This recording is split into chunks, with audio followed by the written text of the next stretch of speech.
Okay, section 8a, we're comparing linear versus exponential. So basically what we're looking at is we're looking at absolute change and we're looking at relative change. But instead of just looking at like one-time change, we're going to do that consistently. And so we'll look at the equations for both of these. Now first let's look at linear. So linear growth and decay, just like absolute change, just the actual number is increasing or decreasing by. And it's going to have that constant increase. So it's going to be increasing by the same amount. So for example, if you're paying 25 cents per mile, so each mile you drive, you're paying 25 cents. If you're losing weight, you're losing 2 pounds every week. So it's 2 weeks, or 2 pounds and 2 pounds and 2 pounds. So again, linear growth is when you're adding, linear decay is when you're subtracting the same amount each time. One example, let's get the number of students at Wilson High School has increased by 50 in each of the past 4 years. If the student population was 754 years ago, what is it today? So the number of students is increasing by 50 each year. So this is an actual number. This is like your absolute change. So that means it's going to be linear growth. And we'll talk about how to do that. So the student population 750 years ago, what is it today? So if it starts at 750 today, so we'll call that year 0. After 1 year, it increased by 50. So you're going to add 50 to that to get 800. And then the absolute change for the next year was again another 50 students. So after 2 years, it is 850. After 3 years, there's another absolute change of 50 students, so that's 900. And then 4 years later, there's another absolute change of 50. So 4 years later, you have 950 students. Okay, example 2. The tax law allows you to depreciate the value of your equipment by $200 per year. If you purchased the equipment 3 years ago for $1,000, what is its depreciated value today? So again, we have a certain amount each year, so this is an absolute change instead of a relative change, which makes it a linear. Since it is decreasing, that makes it a decay. So if today, year 0, it is valued at 1,000, 1 year later, the absolute change is 200, but decreasing, so we're going to subtract 200 to get 800. Another year later, again, it's going to decrease by 200 to get 600. And then another year, again, has an absolute change of 200. So 3 years from now, its value will be $400. Okay, exponential, that's your relative, so that's going to be a percentage that's going to increase or decrease by. So it's not going to be the same amount each time, instead it's going to be the same percentage. So instead of population increasing by the same number each year, it increases by a certain percentage, which is actually more likely because the more people we got, the more babies they can have, and it increases more. Also, car value depreciates at a percentage each year. So again, we're going to do the same thing with percent increase or decrease. So, for example, let's say the price of milk has been rising 3% per year. If the price of a gallon of milk was $4 a year ago, what is it now? So if it rises by 3% each year, so today it's worth $4, and 1 year it's going to increase by 3%. So remember, if we're increasing by 3%, remember, increase the same thing as more than, so we're going to add that 100%, so it's going to be 103% of the previous year, which is going to be 1.03 times the previous year. So we're going to do 4 times 1.03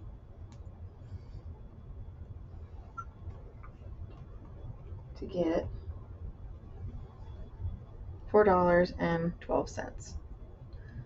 So it was $4 a year ago. This year it would be at $4.12.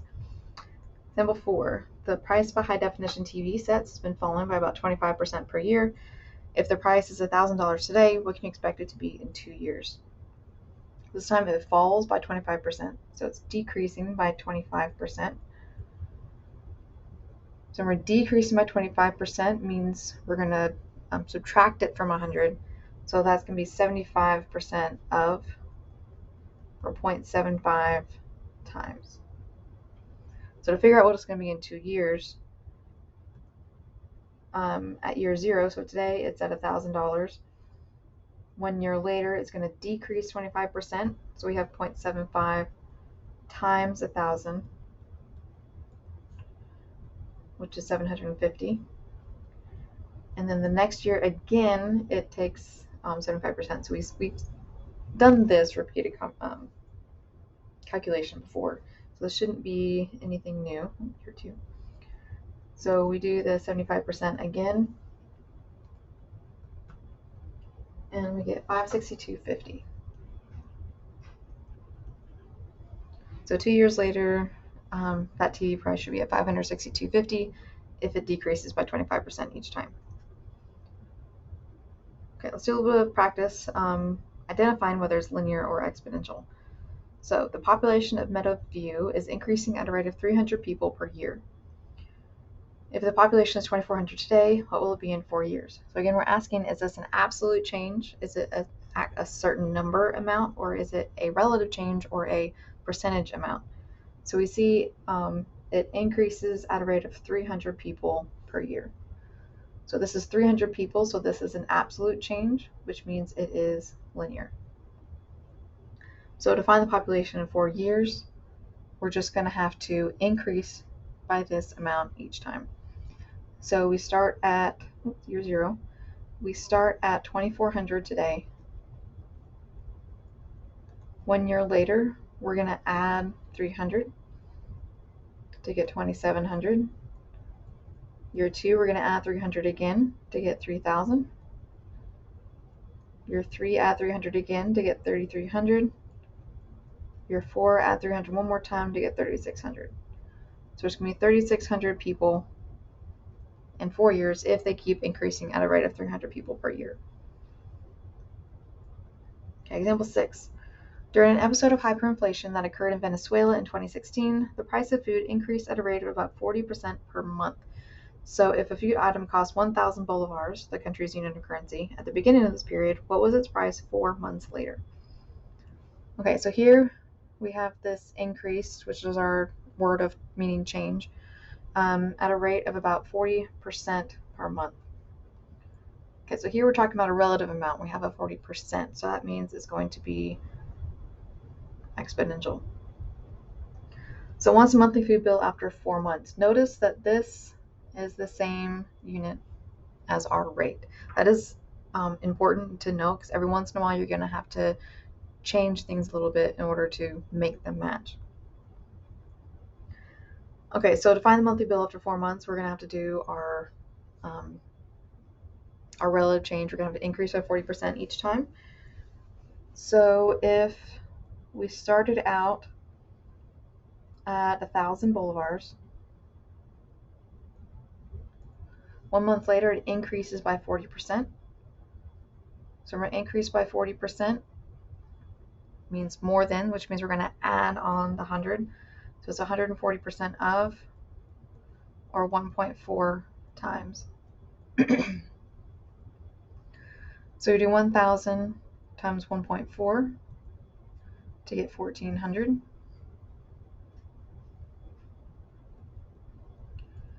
Another month, we take our previous month and we multiply it again by 1.4 to get 1960.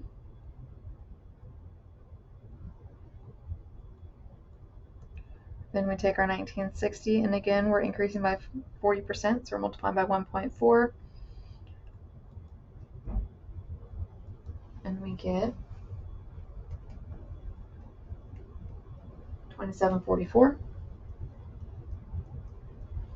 And we were looking for 4 months later, so we're going to do it one more time. Do 2744 times 1.4 to get $38.41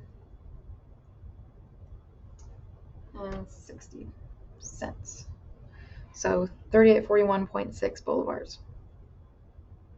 Okay, example 7. The price of computer memory is decreasing at a rate of 15% per year. If a memory chip costs $50 today, what will it cost in 3 years?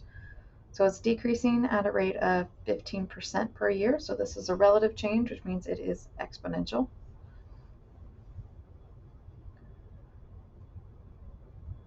If a memory chip costs $50 today, what will it cost in 3 years? Round to the nearest cent. Okay, so it's decreasing at 15%, which means it is going less than 15% less than, which means we're going to subtract from 100. So that means it is 85% of, or 0.85 times. So we're looking at years, so per year in 3 years. So today it costs $50.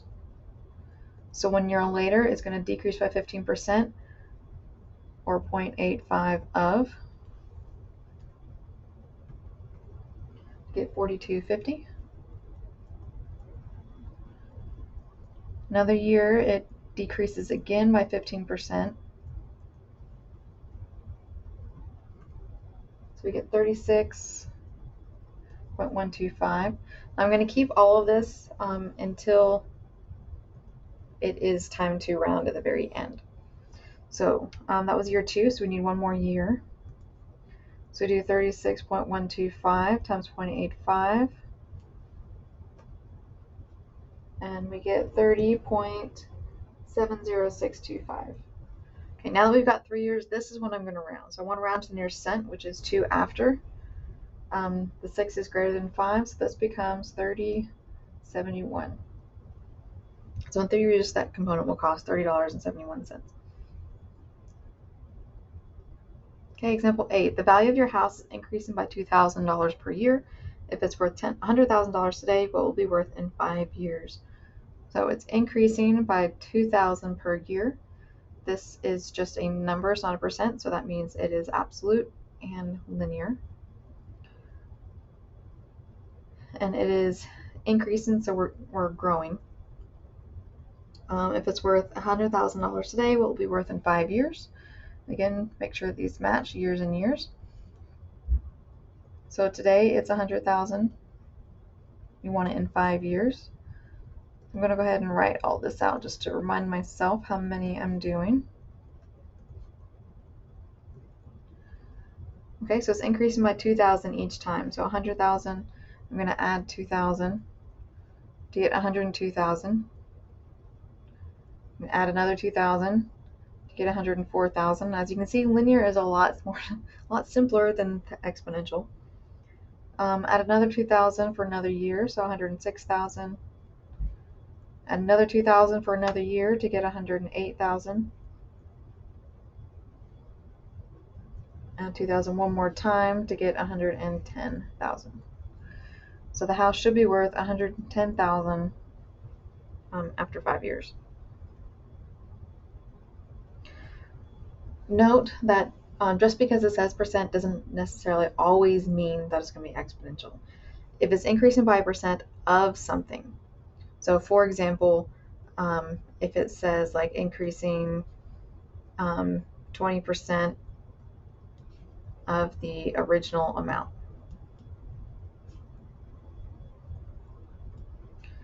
or increasing something of that something not the previous amount.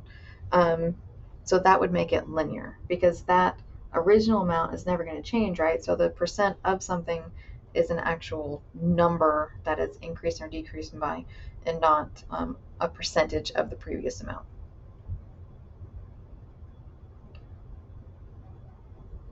Okay, now let's look at a real world example. So let's say we have $2,000 saved, and I'm going to invest it in a bank account. So I have 2 options. There's BB&T or there's Wells Fargo Bank. So BB&T, I'll get interest of $200 at the end of every year. So I put the $2,000 in, and the bank will put in $200 every year. At Wells Fargo, it earns 9% annual interest, which means that it's going to increase by 9% every year. My balance is. So let's look at the first 5 years, and we're going to compare these two banks. So BB&T, it's $200 at the end of each year, which means at the beginning I'm going to start with $2,000 and I'm going to invest.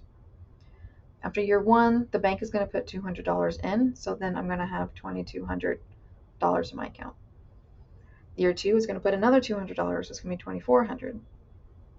And again, $2,600, another $200 is going to be $2,800, and then another $200 gives me $3,000. And again, adding $200 for another 2 years. So after 7 years, I'll have $3,400 in that account. In Wells Fargo, this is going to increase by 9% each year. So because it's increasing by 9%, that means it is 109% of the previous amount, which is 1.09 times. So again, we're starting at 2,000. But now it's going to increase. Now we're going to times it by 1.09 to get 2,180.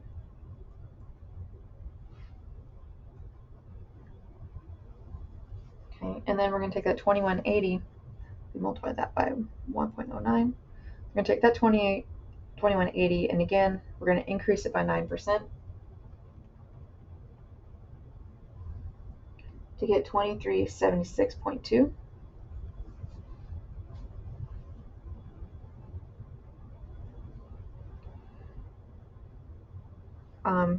And then we're going to do it again to get 2,590.058.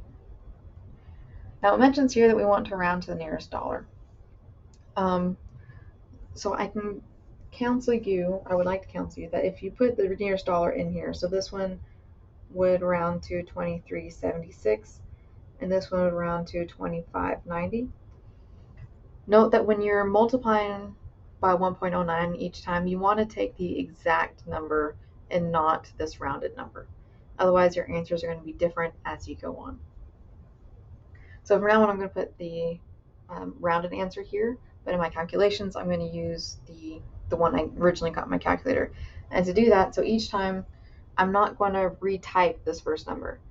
So I'm going to get my answer, and then I'm just going to type in times 0.1 or times 1.09 in my calculator. And that way the calculator uses the exact number I got and not this rounded number. Okay, so the 2,590.058, I'm going to again multiply by 1.09, and I get 2,823.16322, but rounded is just 2,823. But I'm going to take my exact answer and again multiply by 1.09. And this rounded is 3077. And the exact answer is 0.24791.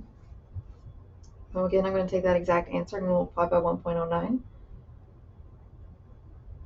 to get 3354.200222. Rounded is just to the 4. And then one more time, I get 3656.078242. Rounded would just be 3656. And that is my 7 years. So you notice that at the end, you do get more in Wells Fargo than you do in the BB&T. Let's look at it on a graph, just to kind of see what they both look like. Because we notice at the beginning, like after 1 year, you actually have more in BB&T. So at some point, they switch. So we both start at year 0 at 2,000. So if I do BB&T first, after 1 year, I had 2,200. So each of these marks goes up by 100. So 2,100, 22, 23, 24, 2,500. So at 2,200, I am here. After 2 years, I'm at 2,400. And 3 years, I'm at 2,600. At 4 years, I'm at 28. At 5, I'm at 3,000. At 6, I'm at 32. And at 7, I'm 34. I'm just going to draw a line between all these. So this is my BB&T.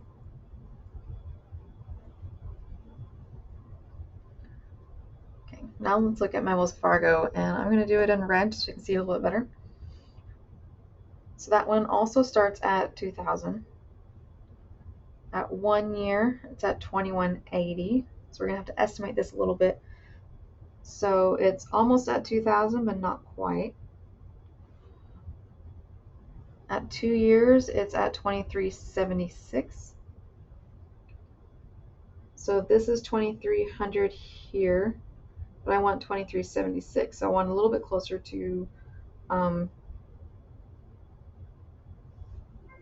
little bit more than like 3/4 of the way up to 2400. So that's about right here. And then at 3 years, I'm at 2590, so that's almost at 2600.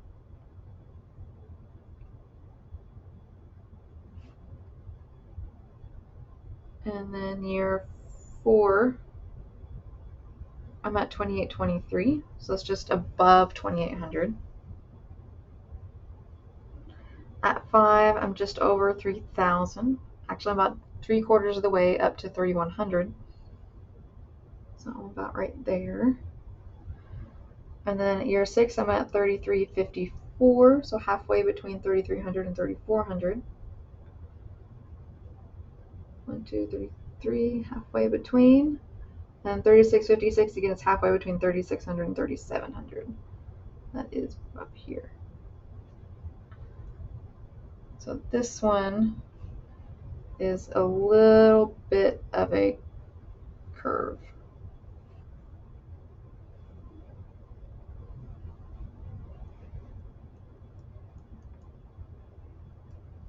You will notice that exponential curves look like that for a growth. For a decay, they look like that.